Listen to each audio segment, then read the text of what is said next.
What's good, everybody? I just realized I'm kind of coordinating with my pillow here. Coordinating. Got my microphone on, but because I got a collar, it's all the way up here. But in my place, I think that there's like an echo. So I'm trying to make sure that the sound sounds good, right? If you can hear me, mic check 1, 2. Uh, Anyways, well, what's good, everybody? How you doing? How you feeling? How you being? How you becoming? I said that last time, but I think it's a rich question, very rich question about how are you becoming? And I feel like that is always a question for me. How am I becoming? How am I becoming? Anyways, but you think about that, right? How are you becoming? Today, I am going to share. I guess it's not really just a story. It's not like so much. Oh, I have a beginning, a middle, and the end. What's good, everybody? What's good? But I had a phone call with somebody today, and I am always enlightened. I am always extremely curious, and sometimes I hear the same responses all the time when people come and talk to me about like what they want. Like, I just want to feel more confident, right? And I think that's something that I hear all the time. But everything else in between that, and how people express how they feel about how they show up and how they communicate and how they speak, like, I'm always very intrigued, and it always comes to me like in a new thought, right? But it also helps me reflect on myself. So the thing that came up today, there's a quote, or how people say that um comparison is the thief of joy. Mm. And the we were talking about how she feels like she compares herself to other people. What's up, everybody? And so, in the space of comparison, I'm listening to her talk about how she compares herself to other people. And then I couldn't help but to say, well, I do the same. I compare myself to other people, and I'm pretty sure we all do. I don't think I'm saying anything new. I don't think I'm saying anything that's like so deep. But I was sitting up with how I compare myself to other people. And I think that it's challenging, especially in the social media space, because we see all types of people at all different levels doing all different types of things. And it's hard not to compare yourself to other people. But as I was reflecting, I said, I compare myself to people all of the time, all of the time. However, I don't feel that comparing myself is stealing my joy. I just don't. Now that's the part that might be a little opposite of what we are accustomed to hearing. And it may not be just me. It might be you too, where you compare yourself and you be comparing and contrasting, but it doesn't take away from your joy. So, anyways, the thing that came out, right? Like, what are we comparing ourselves to? Well, I was having the conversation with her, and of course, she is on this call because she's talking to me, because she wants to be a better communicator. She wants to show up. She's a leader. People be looking at her, and she's getting called on more often and more often. So these opportunities in meetings, like talking to stakeholders and things like that. And she gets the job done, by the way. It's not like she's failing, right? But she's getting the job done. However, she'll see other dynamic speakers. She'll see other very fluid and confident and authentic communicators in her space. She'll go to conferences, she'll go to meetings, she'll go to networking events, and then she sees these other, as she said, dynamic communicators and speakers, and she compared herself to them. And when she compared herself to them, she would be left feeling that she is falling short, right? Like, damn, that ain't me, right? Like, ooh, like this deficit, right? And I can totally understand. When we see something that is aspirational, that's inspirational, we look at it, we ask ourselves, how much of myself am I embodying in that? Am I representing that? And if not, then what do I need to be doing? Right. So again, that comparison, you see what it is that you like, that you desire, is aspirational. I could see myself as that. But then if you don't see yourself at that, there is this kind of gap, and that gap sometimes makes us feel like we're falling short. That gap makes us feel like we just ain't got it together. So what do we want to feel on the other side of that, though? Is on the other side of that gap is, for her, it was, I want to nail it. Right. Like, and I hear this, and I say this to a lot of people that I talk to, when they want the communication coaching, when they want the speaking coaching, when they want to show up more authentically, they want to leave spaces and feel like, yes, I did that, or I nailed it. Right. And that's the gap that she's seeing. She's seeing them, she's comparing herself, and then she's feeling like, I'm not nailing it. I'm not showing up. I'm falling short. But I want to walk out of spaces. I want to walk out of meetings. I want to walk away from conversations and be like, confidently every single time, I nailed that. I did that. So I totally understand, you know, what comparison can do. And it can make you feel like I'm missing out. Right. And I asked her, sorry, y'all, I got my ear itch.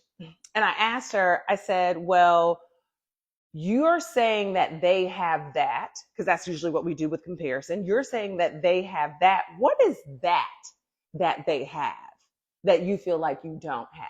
And she gave me, the charisma, right? The command, just the fluidity of how they communicate. And I said, okay, cool. So share with me why you feel you don't have that. And she said, well, I'm an introvert. Am I speaking to somebody out there? She said, it just doesn't feel like it comes natural to me, right? Which I can totally understand.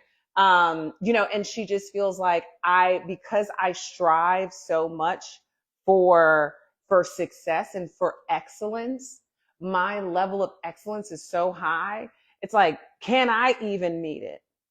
Right. So those are all the things that she's feeling like that's keeping that gap, right? Which is why she's starting to second guess and self-doubt, and all of the negative self-talk that comes from comparing yourself. But here's where I want to shift this perspective, if any of this is resonating with you. There's this other thing that I told her. I said, okay, you say that you're an introvert, you say that it doesn't come natural to you, but here's also where I feel like, here's what you are. You are a spectator, right? You are a consumer. When you are comparing yourself to someone else, when you are looking at someone else, especially as a communicator, especially as a speaker, and you're seeing them nail it the way that you want to, you see them just rocking it out the way that you want to, and you're so in awe with how they are showing up that it almost has you in a trance. You're so in awe that you are just consuming their awesomeness, which is cool, But if you want to transition from allowing comparison to be the thief of your joy, then you also have to remove yourself from just being a spectator and just being a consumer. You have to now be an observer, right? And I tell people this all the time, that when you go out into these spaces, you're going to see a lot of people who communicate, who command a room, who stand up. They have the presence, they have the charisma. It seems like it's just flowing off of the tip of their tongue, and you're going to be like, that's what I aspire to, but it's not me. But when you see those people, you just go like, wow, they're so good. Wow. That's how I want to show up, right? But instead, you need to be an observer. Instead, you need to, what I say is, observe the awe, right? Extract what you see as the awe. What makes them so awe-inspiring? Extract that and then apply that. Stop just watching and falling into this trance, and instead take a look. Hold on, y'all. Instead, take a look and really say to yourself, what is it? I'm trying to make sure I ain't going too long. Like, what is it that I could actually be doing that can emulate? What can I borrow from them and then embody for myself? So, yes, I am comparing and contrasting. Yes, I'm going to compare myself to them. Yes, I'm going to observe, but I'm going to observe and try to really break down what is it that they're doing, and what of what they're doing is something that I can practice and apply for myself. And that's the reason why I say I compare myself to other people, but not just because I am a consumer and just spectating their awesomeness. I'm trying to break down what it is that they're doing so that I can take a little piece of that, practice it, and see if it actually applies to me. I said, stop being the spectator of the awe. Stop being the consumer of the awe. I just want to make sure I got my points right on this. Observe the awe, extract something of that awe, and apply it. So now when you compare yourself to someone, you can say, they have this specifically, they have that specifically, they have that specifically. They're making eye contact, they're engaging, they're asking questions, they're moving around the room, they took a deep breath, they're sitting in their pause. They're not afraid to say they're actually saying and I still think they're amazing. Yet when I critique myself, I think I'm whack because I'm saying and compare yourself to them. If they saying and then go ahead and it's okay for you to say and So what I'm saying is, y'all, the thing that I would suggest. Here's my suggestion. Compare yourself. Look at whoever this amazing speaker communicator is, and it's okay to compare as long as you're not sitting as a spectator. It's okay to compare as long as you're not just a consumer. Compare because you're observing. Compare because you're taking notes. Compare because you're extracting what it is that they have that you don't, that maybe you can replicate, maybe you can apply, maybe you can test, maybe you can try, and see if that resonates with helping you become the speaker, the communicator, the presence that you desire. Compare yourself, and it's okay. But compare with the ability, with the intention to deconstruct what awe-inspiring thing you're observing. Don't just get caught up in it. Don't get caught up in the rapture of their amazingness, that you're not also learning from it.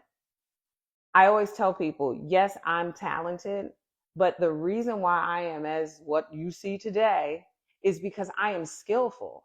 I have transitioned my talent, which when we see those awe-inspiring people, we think it's just because they talented. We think it's just because they gifted. Like they were just born with it. Some of us, yes. But there's so much opportunity to become the speaker, the communicator, the presence, to have the influence that you desire when you're looking at it as a skill. So observe, please, extract, and apply.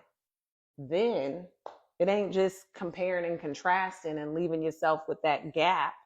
It's not just comparing and contrasting and saying, I keep falling short. It's comparing and contrasting, observing, and extracting something tactical and applying it and testing it out so that you can bridge that gap. You're not falling short. You are figuring it out. Okay. That's what I got to say about that. So compare yourself. Go ahead and do it. But when you do it, compare yourself. Don't just be a consumer, be an observer. Extract what you need from that amazing example that you see, and then apply it to yourself and test it out and see how it works, see how it helps you evolve. So here's the other thing. All of that comes, would you say, not falling short, falling forward. And I say not falling short, but floating floating forward because we are becoming, we are ascending, we are realizing our potential. We are, yeah, we're realizing our potential. I think when I'm talking to folks and they feel like I'm just falling short, but yet your standard is excellence, it's because you are really working and focusing on realizing your potential. Um, and there's one thing to get the job done. It's one thing to be good at your craft. It's one thing to be to have an expertise, but it's another thing to use that experience and use that expertise to transform and change the people, your environment around you, your industry. How are you influencing? How are you changing? And when we are becoming and when we've made it to a space in our professional growth and our personal growth, we are looking to realize our full potential. And that next thing in the space of how you're leading your company, how you're leading your industry, how you're leading your area of expertise is in the space of influencing. How are you shaping? How are you changing? How are you using this mouthpiece to influence and shape the culture around you? How, Sway? How? Well, let's figure this out.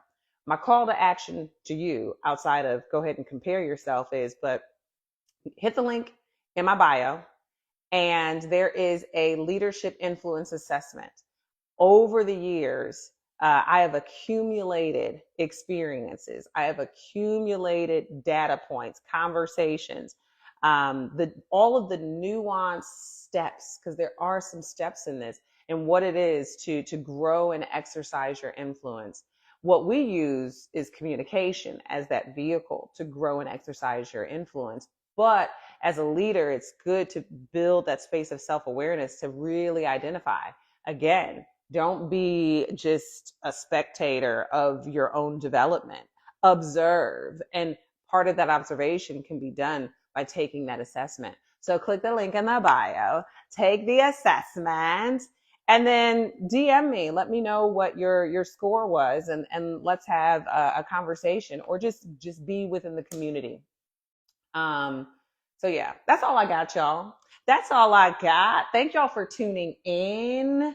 What's good, everybody? If this resonated with you, go ahead and put influence in the chat so that I know that we are together in this. I will be back talking about something. Um, you know, just a moment of honesty. I be comparing myself to other people who are extremely consistent on social media. I do. I be comparing myself. I'm like, oh, they so consistent, and me being an Instagram lurker, I'm just watching. I'm just being a spectator.